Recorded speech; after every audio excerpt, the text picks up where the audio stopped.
So let's look at some proverbs. When walking under the sun, make sure it's at your back. You can't stop the sun from shining.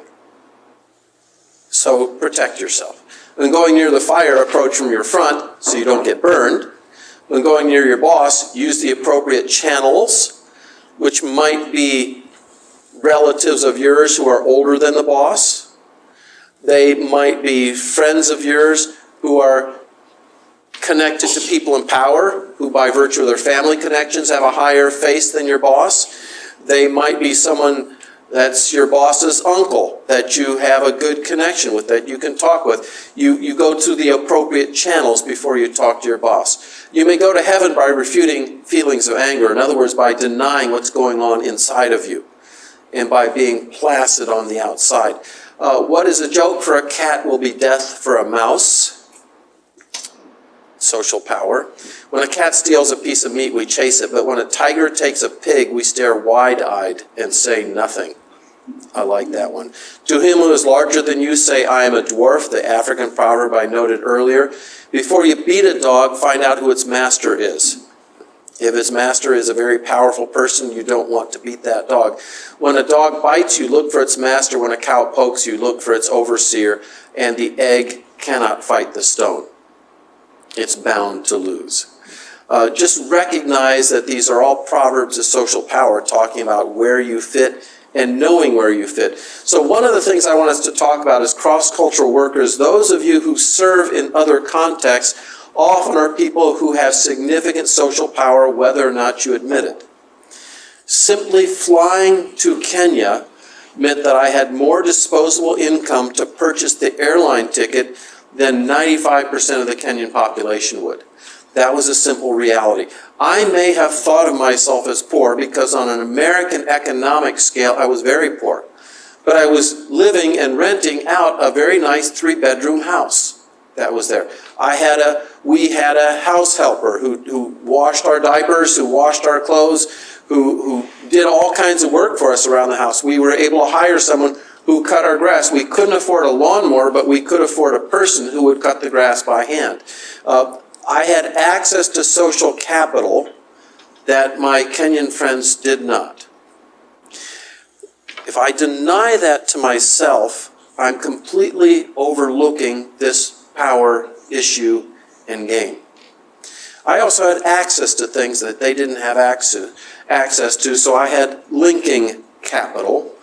By that, I could make connections for them. How often when American missionaries want to see funds raised for a project, are they able to raise it? And when nationals want to see a project raised, unless they have American friends that they can connect with, they have a hard time raising the capital locally. Now, that's not always the case, but the reality is it's often enough the case that Americans who are working cross-culturally need to pay attention to this. They may be unaware of this or uncomfortable with the realities of their power. They might want to try and deny it. One of the things I learned is I shouldn't try and be really good friends with the person that was our employee, that we hired to work in our house, because that communicated to her wrong messages about her level of social power and status.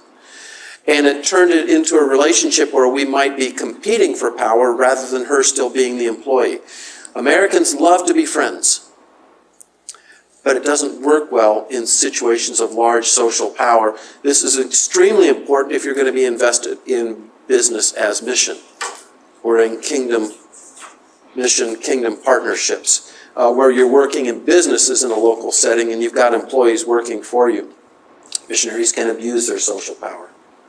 If I don't like what you're doing, I'm going to withdraw the funding and go home. Churches do that when they have international partnerships at time. Missionaries may not be aware of the power ideals in the culture where they work.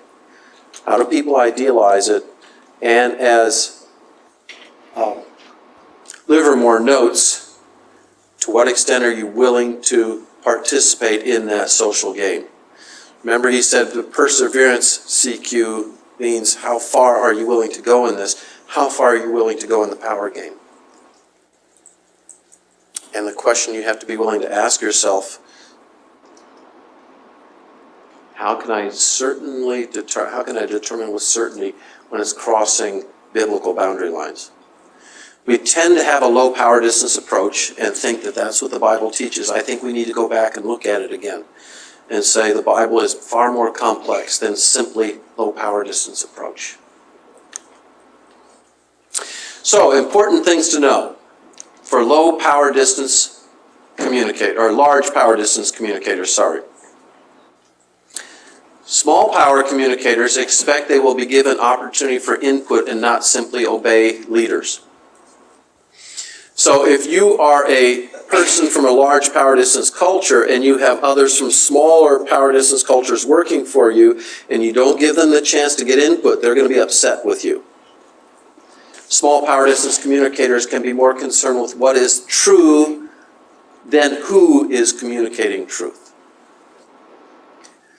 They will correct respected leaders in public if those leaders say something that is not true. They're not meaning to insult you, even though they are in the local setting. Small power communicators are willing to avoid formal titles. So when many of you introduced yourself to me this morning, I said, some of you said, "Hi, Dr. Moreau, nice to meet you, my name is so-and-so," and I said, "My name is Scott." Now, it's easy for me to say that to you, John. It's harder for me to say that to Tariku. Because to ask him to call me Scott is to ask him to insult me. So I have to pay particular attention to international students when I'm looking at this situation in terms of what they call me. And it can be confusing at places like Wheaton to international students in their first week of class when a 22-year-old calls me Scott in the class or corrects me in the class over. So that's really on page 87. And the international students are saying, whoa, this is, how can the teacher even let that happen, let alone how can the student do that? It's a reflection on both of us. And so that's part of the culture shock of international students, seeing how the give and take happens in American classroom settings, which on college campuses are lower in power distance than they're used to from their settings. Believe me, when you look at educational settings around the world, very large power distance is in play between the teachers and the students. The Chinese have a proverb, a teacher for a day is a father for life. In other words, that's someone you have a long-term relationship with, someone who has this level of authority over you, even though they're not your actual physical father. For small power distance communicators, large power communicators expect that the leaders will make decisions with the good of everyone in mind. Sometimes it doesn't happen that way, but they have made the decision. You must respect that. Large power communicators respect their leaders by not correcting them in public if they make a mistake or misstate the truth. So in other words, if I say something wrong and I'm in a large power distance setting, I can expect not to be corrected in public unless the person is something of an outlier to begin with as well too. Large power communicators can value who is communicating as much as what is being communicated. We even have a phrase here, don't we? It's not what you know, it's who you know. And usually that's when you're looking for a job more than anything else. So we talk about social networks that we have and the ways we communicate. Though we idealize, you look for the most qualified person, the reality is we also use social networks. Not as deeply as other cultures do, but we still do them. And large power communicators prefer using formal titles. So as I said, Tariku would have a hard time calling me Scott to my face, in public especially. I'm older, I'm the teacher. All that to him says it can't be anything emotionally but Dr. Moreau. Whereas John may or may not have a problem calling me Scott in class. Because he doesn't see us as this far separated. As a matter of fact, if we're close to each other, he might want to make us even a little closer by calling me Scott. And it's not that you're consciously doing that, it's just a part of what we idealize in terms of the social power separation. Again, questions. If you're a large power distance communicator, how can I better understand those who value small power distance? What are healthy ways for LPD people to change how they relate to SPD people? These are hard questions to ask. And you could ask yourself this, who's having to make the greater changes? But the reality is if your team or your agency or your organization is comprised of people from both of these settings, you do have to figure out how to get along.